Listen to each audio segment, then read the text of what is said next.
दोस्तों, भारत की आज़ादी की कहानी में कई महान नाम आए, लेकिन एक ऐसा नेता भी था जिसने टूटे हुए भारत को एकजुट कर दिया। एक ऐसा इंसान जिसकी इच्छा शक्ति इतनी मजबूत थी कि लोग उन्हें लौह पुरुष कहने लगे।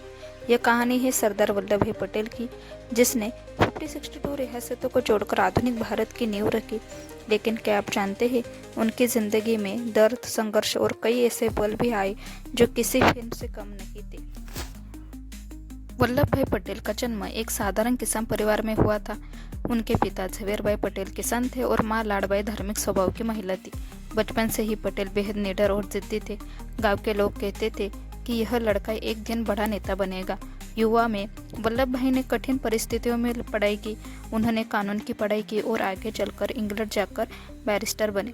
वापस भारत आकर उन्हें अहमदाबाद में वकालत शुरू की और जल्दी ही एक सफल वकील बन गए। लेकिन उनकी जिंदगी का असली मोड़ अभी आना बाकी था। 1915 में जब महात्मा गांधी भारत लौटे तो उनकी विचारधारा से पटेल बहुत प्रभावित हुए। इसके बाद पटेल ने वकालत छोड़कर स्वतंत्र आंदोलन में कूदने का फैसला किया। खेड़ा सत्याग्रह 1918 में पटेल ने किसानों के लिए अंग्रेजों के खिलाफ आंदोलन किया। उनके रणनीति और नेतृत्व से अंग्रेज सरकार झुक गई। यही से पटेल 1928 में बारडोली सत्याग्रह हुआ। अंग्रेजों ने किसानों पर भारी टैक्स लगाया। पटेल जी ने किसानों को संगठित किया और अंग्रेजों के खिलाफ आंदोलन शुरू किया। आखिरकार अंग्रेज सरकार को टैक्स वापस लेना पड़ा।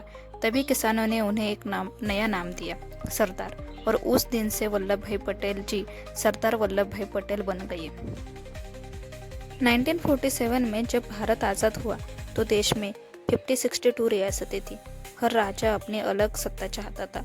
अगर उस समय कोई मजबूत नेता न होता तो शायद भारत आज भी कई टुकड़ों में बटा होता।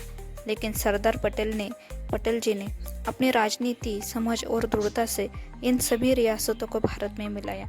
उनके इस ऐतिहासिक काम के कारण उन्हें कहा गया भारत का लौह पुरुष, iron man of India. Patel ji की पत्नी झवेराबाई पटेल का निधन बहुत जल्दी हो गया था। उस समय पटेल कोर्ट में केस लड़ रहे थे। जब उन्हें पत्नी की मृत्यु का तार मिला तो उन्होंने केस खत्म होने तक किसी को कुछ नहीं बताया। यह उनकी कर्तव्य निष्ठा और मजबूत दिल का सबसे बड़ा उदाहरण था।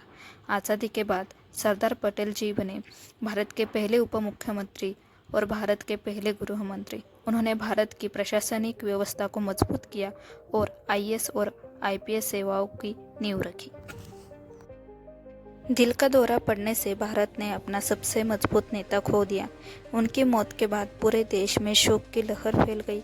2018 में भारत सरकार ने दुनिया की सबसे ऊंची प्रतिमा बनाई, स्टैच्यू ऑफ यूनिटी। यह प्रतिमा सरदार पटेल जी को समर्पित है और आज भी उनके महान योगदान की याद दिलाती है। दोस्तों, अगर सरदार पटेल जी नहीं होते तो शायद आज का भारत इतना मजबूत और एकजुट नहीं होता। एक किसान का बेटा देश का सबसे शक्तिशाली नेता बन गया। यही वजह है कि इतिहास उन्हें हमेशा याद रखेगा, भारत का असली लौह पुरुष।